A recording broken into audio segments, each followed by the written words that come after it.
Hi everyone, I think it's day 8 now, and I wanted to ask you if you knew what everyone means when they talk about due diligence in property. Some people may not. I thought I knew in the beginning, but it's not until I became a bit more experienced and I started to understand, I think, the psychology of buying houses and renting houses that I truly understood what due diligence was. And I'm going to tell you why. So, in terms of the basics, yes, due diligence is about the first rule of business, which is supply and demand.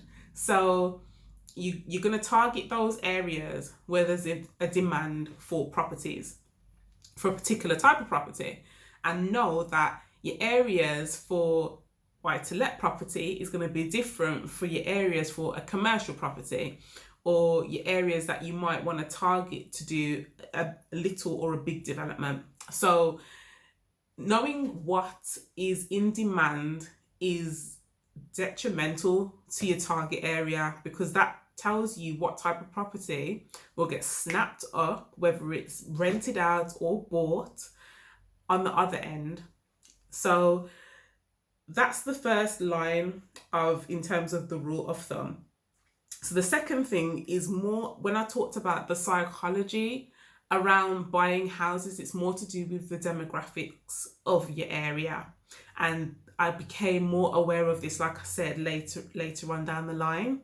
So if you're targeting an area where your strategy is the short term, which is to buy and flip a few properties throughout the year, or that's just your strategy, you don't want to deal with tenants or whatever your reason is, you need to make sure that you're in an area where people want to live, where people want to buy houses, because where people are probably going to live in the short term because it's cheaper or because they know it's not their forever home, isn't necessarily where people are going to want to buy houses. The demographics of those people are going to be different.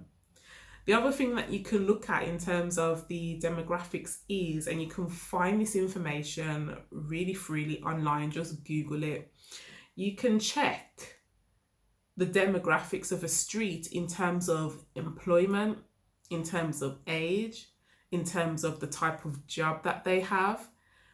All these things will kind of indicate or give you an idea of the people who live on the street. The other obvious blatant thing that you can do is, which you should be doing anyway, is you walk in your target area, go to your target area, drive up and down the roads or walk up and down the roads, even better. Do it at different times in the day. So you might want to do it in the morning, you might want to do it at around lunchtime, you might want to do it on a weekend, see what it's like at night, because I guarantee there are some streets out there that you go to look at your property in work hours, and because the vast majority of people might be at work or not in their house, but they show up at night. I know those roads that just come alive at night. So you want to go at different times in the day.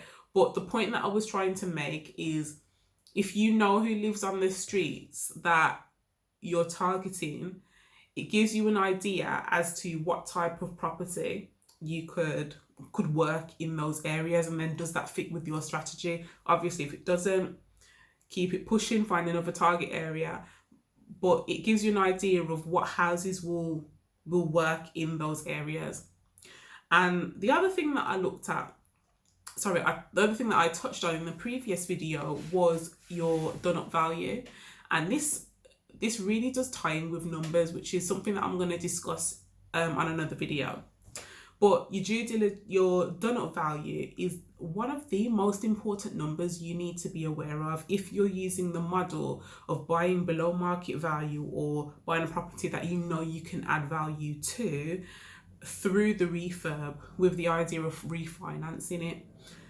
If that's the model that you are following, your done up value is of so much importance, because that serves as a guide as to how much money you can actually put into this deal before it doesn't work. So I said it on the previous video, I'm going to say it again. You really do need to know what the houses are going for in the roads, in the areas that you're targeting. Because if you don't know that, it just doesn't make sense.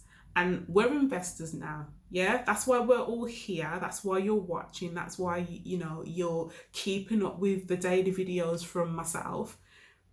It's because we're investors, and from now on, we buy houses with a calculator. We don't buy houses based on what we think. We don't buy houses based on how we're feeling. We don't buy them with our feelings or emotions. We buy based on a calculator, based on numbers, and we buy to make money as soon as we buy. That's what our rule is. We make our money when we buy. Okay? So just bear that in mind.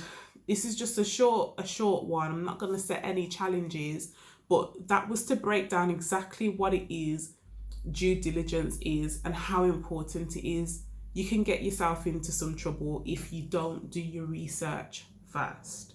And I'm going to leave you with that thought, and I'll be back with another one. Bye.